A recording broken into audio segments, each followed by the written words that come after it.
Hello friends, welcome to my channel. Malti Joshi ji की एक कहानी सुनते हैं मेहमान। तो आइए शुरू करते हैं कहानी मेहमान। हेम की माँ बाहर से किसी ने आवाज दी तो गुजियों के गीले कपड़े को ढककर वे बाहर निकल आई। सच ऐसा खराब मोहल्ला है, मजाल है जो कोई चीज छुपा कर बना लें। फौरन जैसे सुगंध पहुंच जाती है सबके यहाँ। बाहर आकर देखा, बिल्लू की मम्मी थी। इधर से निकली थी तो सोचा हेम के हालचाल पूछती चलूं। उन्होंने क्षमा याचना के स्वर में कहा। मथुराइन बता रही थी कि हेम कल जा रही है। हाँ, कल ही का टिकट बना है। इतनी जल्दी भेज रही हैं? अरे जल्दी कहाँ, 3 तारीख को पूरा महीना हो जाएगा। तो क्या हुआ चाची, 2 साल बाद आई है। 2 महीने तो। अरे बहू, अब अपना कोई जोर है। अब तो वह पराई अमानत है। जितने दिन के लिए भेज दे बहुत है। हाँ सो तो है, पर देखिए ना, महीना बीत गया और पता ही नहीं चला। लगता है जैसे कल ही आई हो। सच तो है। बिल्लू की मम्मी को किसी तरह विदा करके वे फिर से रसोई में आ गई। दोबारा कढ़ाई चढ़ाते हुए उन्होंने सोचा, सच ही तो है। महीना बीत गया और पता ही नहीं चला। कल को वह फिर अपने घर चली जाएगी, पता नहीं फिर कब आना हो। जब आने को थी तब मन में कितना हुलास था। हेम आएगी तो ये बनवाएंगे, ये खिलाएंगे, यहाँ ले जाएंगे, उनसे मिलवाएंगे, ये कहेंगी वो सुनाएंगी। पर कहाँ, सोचा हुआ कुछ भी तो नहीं हुआ। हेम की सहेलियां और रिश्ते की भाभियां मिलकर सारा समय चट कर गई। 1 मिनट को भी लड़की उनके हिस्से में नहीं आती। और सब तो ठीक है, पर काछी मोहल्ले वाले मथुराइन पर ले जाने की बड़ी सादत थी, वह भी पूरी नहीं हुई। वहां हर मंगलवार को एक के ऊपर माई आती है। जरा पूछ ही लेती कि हेम के बेटा कब होगा। पर आजकल की लड़कियों को इन बातों में विश्वास ही कहाँ आ रहा है। हेम तो बस हाथ जोड़कर कहती है, बस अम्मा, बहुत हो गया। 2 के आगे सोचना भी अब पाप है। और फिर अब तो लड़के और लड़की में कोई फर्क ही नहीं रहा। बस बात वहीं दब जाती। यही क्यों, और भी तो कितनी बातें मन की मन में ही रह गई। कहें तो कब, कैसे कहें। हेम की शादी के बाद से वे एक तरह से अकेली पड़ गई हैं। मन की बात कह सके ऐसा घर में कोई भी नहीं है। बहू से तो हर बात कही नहीं जाती ना। बहू का व्यवहार भी तो सातों दिन एक सा नहीं रहता। उस समय विजय भी कितना पराया लगने लगता है। इनसे कुछ कहने जाओ तो घुड़क देंगे। बस शुरू कर दिया ना सास बहू वाला रगड़ा। तुम लोगों को उसके बिना नींद नहीं आती। विनय तो बस खाने और सोने भर को घर में आता है। कहने को डॉक्टरी पढ़ रहा है, पर यह नहीं होता कि कभी अम्मा के पास बैठकर हालचाल ही पूछ ले। कई बार कैसा कैसा दर्द उठा करता है। कभी सीने में, कभी पेट में, कभी जोड़ जम से जाते हैं, कभी सिर पर जैसे हथौड़े से पड़ने लगते हैं, कभी पाँव मन मन भर के हो जाते हैं। तब चुपचाप पड़ी रहती हूँ, क्या करूँ। घड़ी भर पास बैठने की फुर्सत किसके पास है। बस भागम भाग मची रहती है। सबसे ज्यादा क्लेश किए हैं हेम के बाबूजी। पेंशन क्या हुई है, मुसीबत आ गई है। 24 घंटे घर में बैठे चिड़चिड़ाते रहते हैं। जिंदगी भर बेचारी बाबूजी के लिए खटती रही हैं, हाथ बांधे हाजिरी में खड़ी रही हैं। पर उनका भी तो बुढ़ापा है। पहले किसी भाग दौड़ अब होती है भला। पर बाबूजी को जैसे इसका ध्यान ही नहीं है। उन्हें समझाए भी तो कौन। लड़कों को तो जैसे खाने को दौड़ते हैं। हेम ही पास बैठकर शांति से जरा समझा देती तो ठीक था। पर लड़की तो जब से आई है तब से चकर घिन्नी सी घूम रही है। अम्मा के लिए, बाबूजी के लिए उसके पास 1 मिनट का समय नहीं है। एक तो ढेर सारी सहेलियां, उनसे समय बचेगा तो ननद भौजाई कभी सिनेमा चली जाएंगी, कभी बाजार निकल जाएंगी। छुट्टी के दिन तो भाई भी शामिल हो जाते हैं। उस दिन फिर या तो लाल घाटी का प्रोग्राम बनता है या बिरला मंदिर का। उनसे कोई झूठ मूठ को भी नहीं पूछता। सब जैसे मानकर चलते हैं कि वो नहीं जाएंगी। बहू ने पूरा 15 दिन की छुट्टी ले ली है। कह रही थी, माँ जी मैंने दीदी के लिए छुट्टियां बचा कर रखी थी। बेचारी इतने दिनों के बाद तो आई हैं, यहाँ भी आकर रसोई में हलकान होती रहे अच्छा नहीं लगता।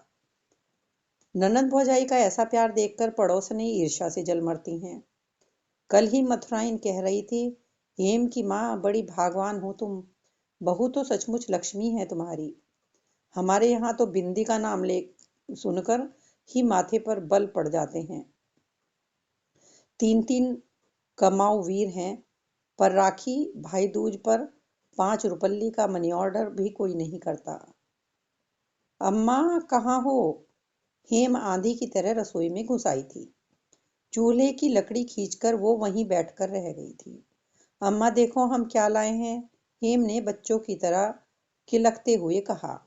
उन्होंने प्लास्टिक का झीना आवरण खोलकर देखा। साड़ी थी, गहरी हरी चिकनी, जमीन पर सफेद और लाल गुलाब खिले हुए थे। क्या कपड़ा है रे ये? चाइना सिल्क है अम्मा। जानती हो कितने की है? कीमत सुनोगी तो गश खा जाओगी। कितने की है? उन्होंने कांपते स्वर से पूछा। पूरे 200 की है। इतना मना करती रही पर भाभी मानी ही नहीं। उनका चेहरा एकदम बुझ गया। उन्हें 50-50 के वे 2 नोट याद आ गए जो सुबह बाबूजी ने विजय को दिए थे। यहाँ तो अकेली साड़ी ही 200 की है। उनके दिल पर ऐसा हौल बैठ गया कि रिंकी मिंटी के कपड़ों की और देखा तक नहीं। बेचारी अपनी अपनी फ्रॉक का डब्बा लिए नानी के सामने खड़ी रही, फिर निराश होकर बाहर निकल गई। हेम जब कपड़े बदलने चली गई तो उनका उतरा हुआ चेहरा देखकर बहू ने पूछा, क्या हुआ माँ जी, साड़ी पसंद नहीं आई क्या? नहीं रे, साड़ी तो बहुत अच्छी है, पसंद क्यों नहीं आएगी भला? पर इतनी महंगी लाने की क्या जरूरत थी? अब इतने दिनों बाद दीदी आती हैं, फिर हम कौन सी 10-5 साड़ियाँ दे रहे हैं। एक ही तो है, वह तो ढंग की हो, ससुराल में दिखाते हुए अच्छा तो लगे। और बच्चों के कपड़े सब हो गया है माँ जी, आप चिंता न करें। बहू की उतनी सी बात के लिए उन्होंने उसके सारे अपराधों को मन ही मन क्षमा कर दिया। अम्मा बाबूजी कहाँ हैं? हेम पूछ रही थी। तेरे लिए रजाई भरवाने गए हैं। आपको अम्मा, मैंने तो मजाक किया था, हमारे यहाँ रजाई के लायक ठंड पड़ती कहाँ है।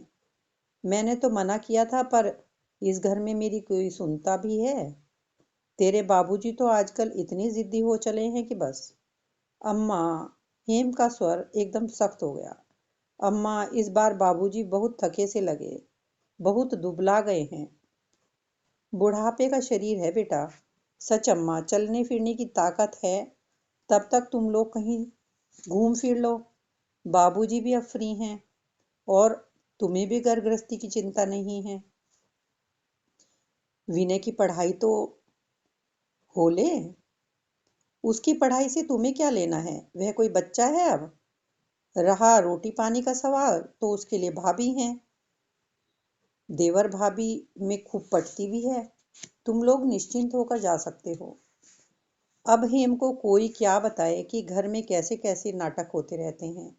जरा सी बात का बतंगड़ हो जाता है और फिर 2-2 दिन तक विनय घर का रुख नहीं करता। पढ़ाई के बहाने हॉस्टल में किसी दोस्त के यहाँ पड़ा रहता है। और घूमने जाना क्या इतना सहज है? उसके लिए गठरी भर रुपए चाहिए। कहाँ से आएंगे? हेम की शादी का कर्ज ही अभी नहीं उतरा। विजय की शादी भी बिल्कुल मुफ्त में तो हुई नहीं। फिर विनय की पढ़ाई है, 2 बूढ़े प्राणियों की दवाइयाँ हैं, 30 त्योहार हैं। कई बार तो बहू सुनाकर कहती भी है, सबका कराते कराते तो हम बूढ़ा ही हो जाएंगे। वे सुनती है और खून का घूंट भरकर रह जाती हैं। बहू पर गुस्सा भी आता है और प्यार भी। क्या करे बेचारी, उसकी तो सारी नई नवेली उमंगे कोरी ही रह गई हैं।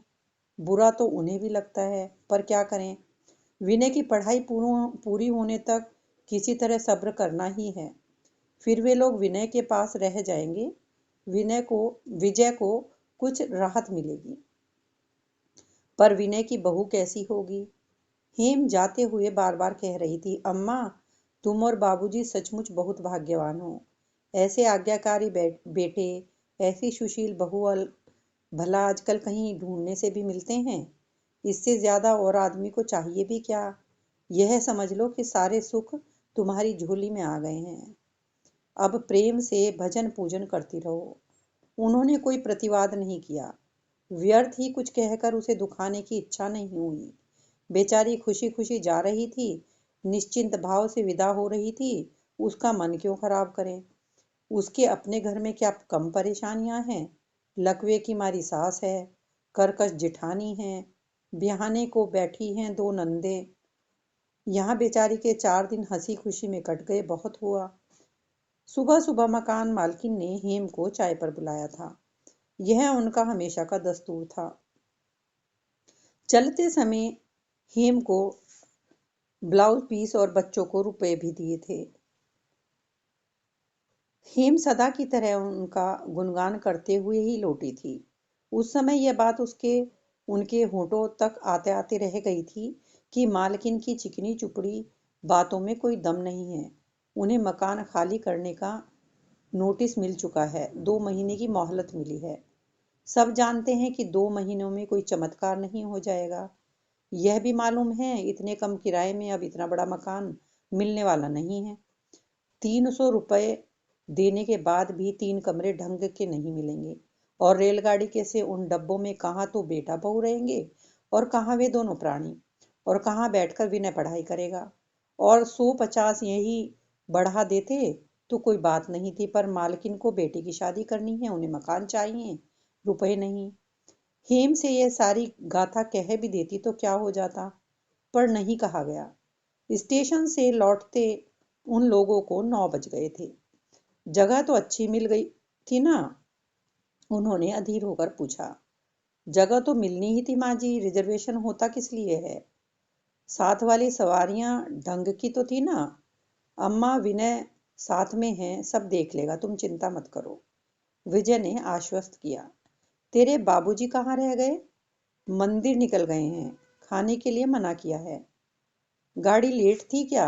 हाँ, 2.5 घंटे। अब क्या पूछे? मैं चुप होकर बैठ गई, जैसे सारे प्रश्न चुक गए हों। रिंकी मिंकी के बारे में पूछना चाह रही थी कि नानी को याद तो नहीं किया, पर मजाक के डर से नहीं पूछा। बहू तब तक कपड़े बदल कर आ गई थी। माँ जी, आपके लिए कुछ गरम बना दूं? तुम लोग क्या खाओगे? सुबह की थोड़ी सी पूड़ियाँ रखी हैं, साग भी है शायद। तो चल वही थोड़ा सा खा लेते हैं। भूख तो मुझे भी नहीं है, पर बिना खाए मेरी नींद भी तो नहीं आती है मरी। फिर तीनों वहीं रसोई में ही बैठ गए। सुबह की ठंडी पूड़ियाँ, ठंडी सब्जी और थोड़ा सा अचार, बस। पूरे घर में एक सन्नाटा सा खिंचाया था। महीने भर जैसे एक उत्सव चल रहा था, जो अब समाप्त हो गया था। एक त्योहार था जो बीत गया था। शांत क्लांत जीवन अपने पुराने ढर्रे पर लौट रहा था धीरे धीरे।